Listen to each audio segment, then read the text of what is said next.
All right, welcome back. Hope you're all having a great week. Today we're continuing our BCBA exam series where I'm going through a full BCBA exam question by question and breaking down each question for you, how I think you should think about it when you take your actual exam. If you're new to the channel, welcome. If you're returning, welcome back. We're happy to have you. Our practice exam is now available for purchase. It is completed, so be sure to check that out. We also have our study guide as well. Those links will be in the comments and descriptions below. Any questions or comments, please let me know. Email me, leave a comment. I'm happy to help. Any question you have, be sure to check out our website, bcbastudy.com. Keep working hard, keep studying hard. Let's get to our questions. 81. A subject is placed inside a room with a variety of toys and activities during a functional analysis. The subject is allowed access to all toys and activities for 10 minutes. The subject is then taken out of the room and the next condition is prepared. What condition does this scenario most likely represent? Okay, so as we know, functional analysis is the best way to determine functions of behaviors we're trying to change. During a functional analysis, we're manipulating antecedents and consequences, okay? And we have different conditions. These conditions help us identify the function, right? If the behavior occurs in a certain condition, we can more accurately hypothesize that's the reason the behavior is occurring. So our current condition is access to all toys and activities for 10 minutes non-contingently. What do we consider that? Well, that of course is the control condition, also known as the play condition, okay? Very straightforward, free reign, free access to all reinforcers, all activities, all toys, okay? Once we get to the contingent escape, the contingent attention, and the alone condition, now we are actively manipulating the environments, the antecedents, and the consequences. But when the subject is access to play, to toys, to activities, free reign, that is our control condition. 82, you want to develop a task analysis for a 10-year-old who wants to learn a pre-shot routine for hitting a golf ball. Which of the following would be least appropriate to use in the development of the task analysis? Okay, so this is straight from Cooper, this answer, right? It's not something we think about often because typically in practice, right, we're typically just breaking down the task analysis based on how we do it, okay? But what are some of the other ways we can actually form a task analysis, and what is the least appropriate way to do it? So we have a 10-year-old who wants to learn to hit a golf ball. He wants to learn this pre-shot routine.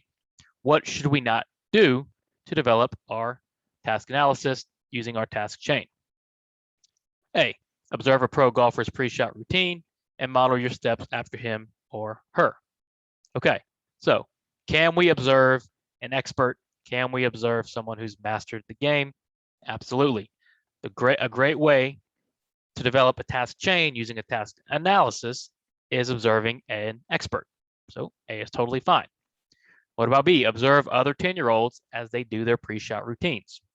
This is not one of the recommended ways to develop a task chain using a task analysis, okay? Observing peers who might have faults, who might be doing it incorrectly, right? Who aren't proficient, who aren't experts at it, okay? And you can't start to modify on the fly, which we're going to talk about next, okay, is not the best way to do it. So the least appropriate way to develop a task chain or use a task analysis is to observe similar peers, okay, at the same skill level, right? What about C? Generate a task analysis and then modify and refine it using trial and error. Yes, this would be a good way to do it, okay? This is typically how it's done in practice. So when we generate hand washing routines or we generate toileting routines, we're generating these generally known steps, right? And then we modify and refine it, okay? And then D, consult a golfing coach on the appropriate way to perform a pre-shot routine. Again, consulting an expert, totally reasonable. So the least appropriate way to do this would be observing another 10-year-old as they do their pre-shot routine. 83, Kendall is given a picture of a dog and matches it to a picture of a dog. He is then given a picture of a cat, which he matches to a picture of a cat. Finally, he is given a picture of a tiger and he matches it to a picture of a tiger.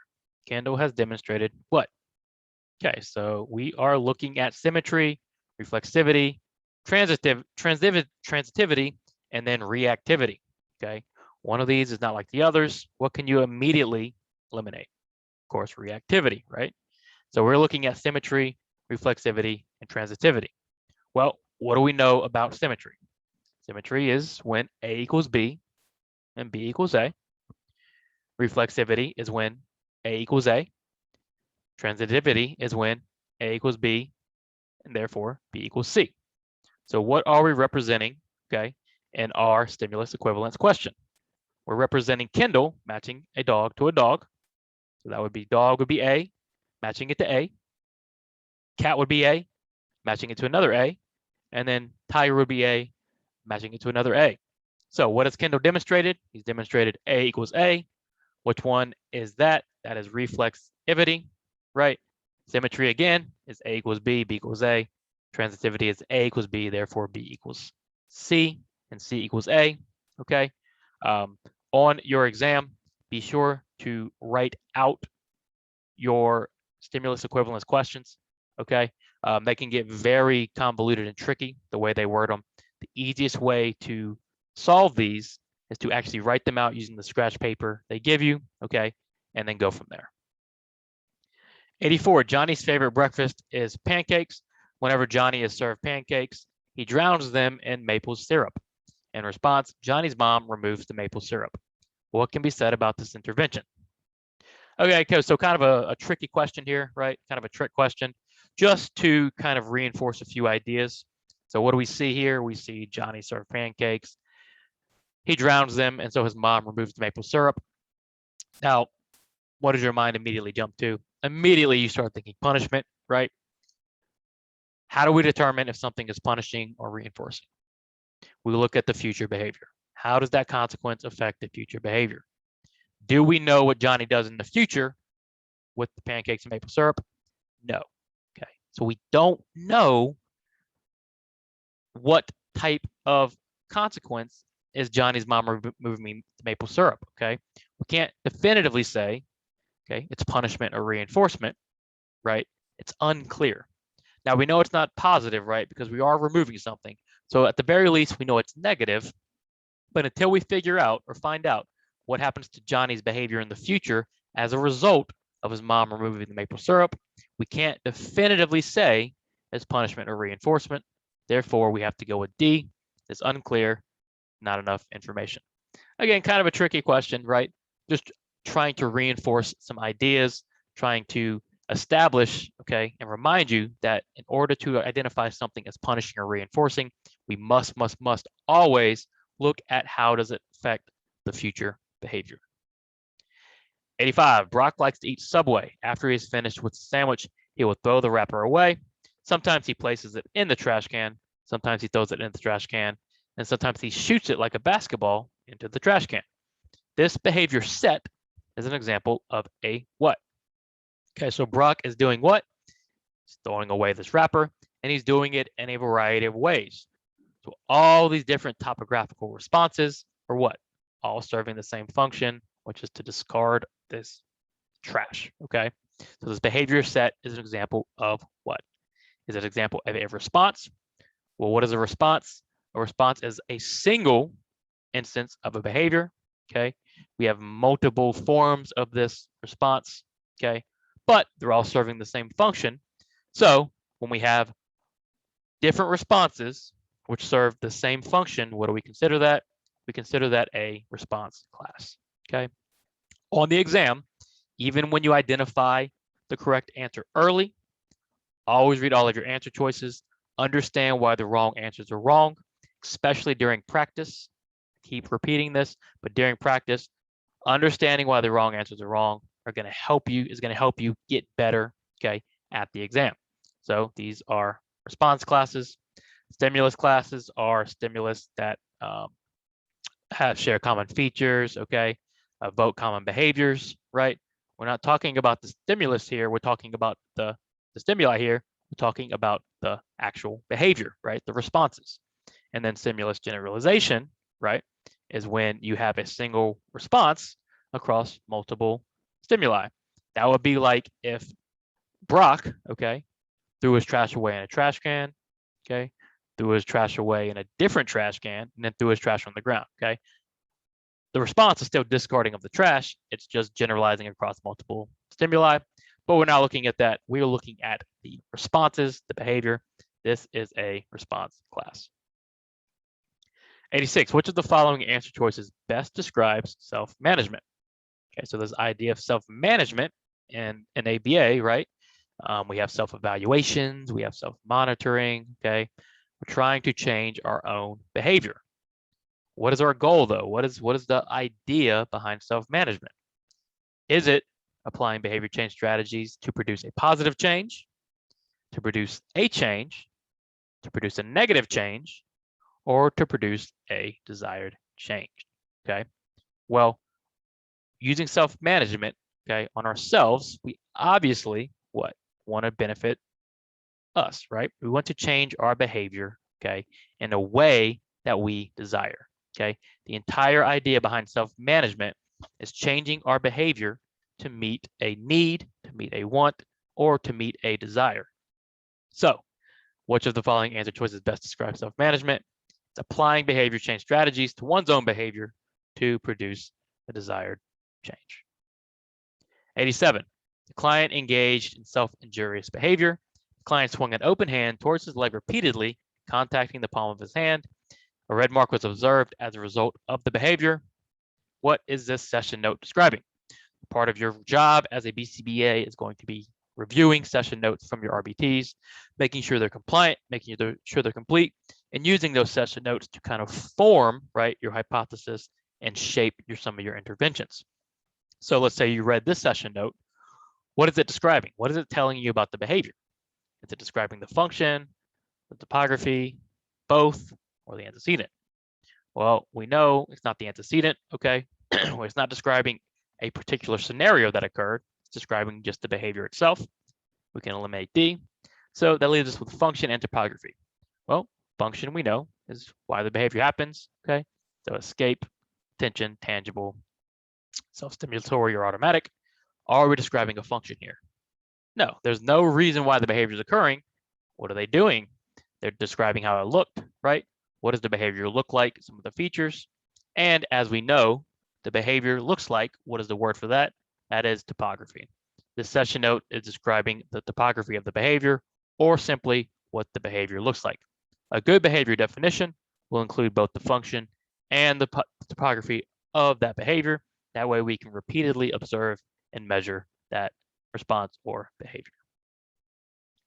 88, you always take the interstate to work in the morning. Today you decided that you wanted to grab coffee on the way to work. So you took an alternate route towards the coffee shop. There ended up being heavy traffic on the alternate route, and you were 20 minutes late to work. You never took the alternate route to work again. What best describes what occurred in this scenario? All right, so unlike our previous reinforcement punishment question, we do know what happened to the future behavior, right? So what happened initially? Well, you took the alternate route to work. After the consequences, what happened? You never took that route to work again.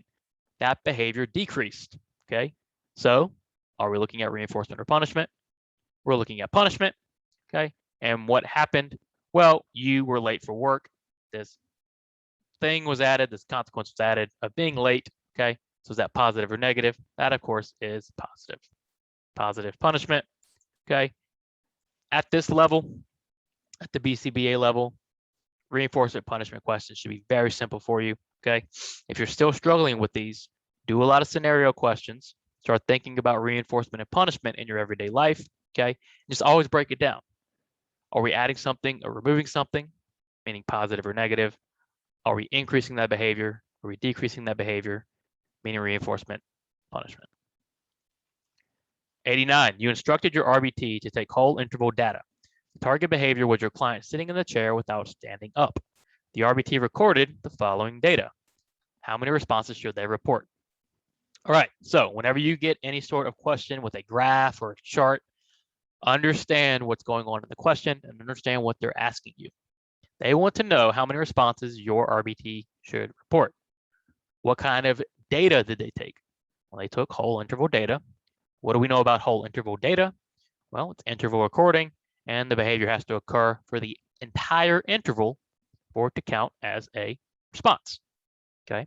So we need to look at our data figure out how many intervals the response occurred for the entire interval, and then we'll add those up, and that'll be the number of responses we report. So let's look at our chart.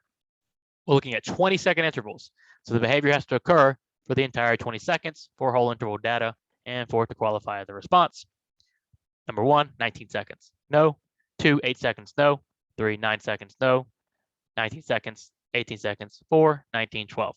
Do any of these qualify as a response? No, right?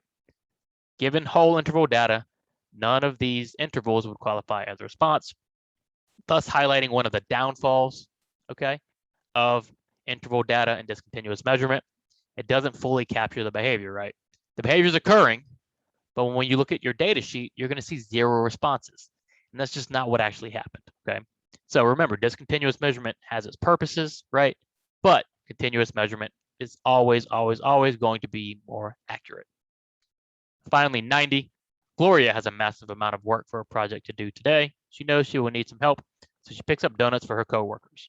When she gets to work, she hands out the donuts and then says, okay, now I need your help with this project. Gloria just established a what? All right, so did Gloria establish a contingency, a bribe? Was this bootleg reinforcement, or was this a group contingency? Well, what is a contingency? A contingency is an if-then statement. If you help me work, then I give you donuts. Did Gloria go in that order, right? No, she said, here's your donuts, here's your reinforcement, now you must help me work, okay? What is that considered? When you give the reinforcer before the desired response is done, what have you done? You've bribed. This is what parents do quite often. We don't bribe an ABA, right? We never say, okay, here is $10, now we're gonna work hard. Okay, here is ice cream, now you need to behave. In ABA, it's always a contingency. It's always, if you work hard, you get ice cream. If you behave, here's $10, okay? Always, always, always a contingency. Always, always, always, if then. So our answer, of course, is A, a contingency. Bootleg reinforcement, remember, is when you access reinforcement improperly, okay? Meaning you didn't actually engage in the response, but you still gained access to the reinforcement through some way. This is not a group contingency because it's not a contingency, okay? You know, had she set up it properly, she could have created a group contingency, but she didn't. She created a bribe. All right, so I hope you enjoyed those. We'll be back next Friday with the next 10. Remember, this practice exam is now available for purchase along with the study guide. So be sure to check these out. Any questions or comments, please email me or leave them below. I'm happy to help. Other than that, keep working hard, keep studying hard, and I'll see you soon.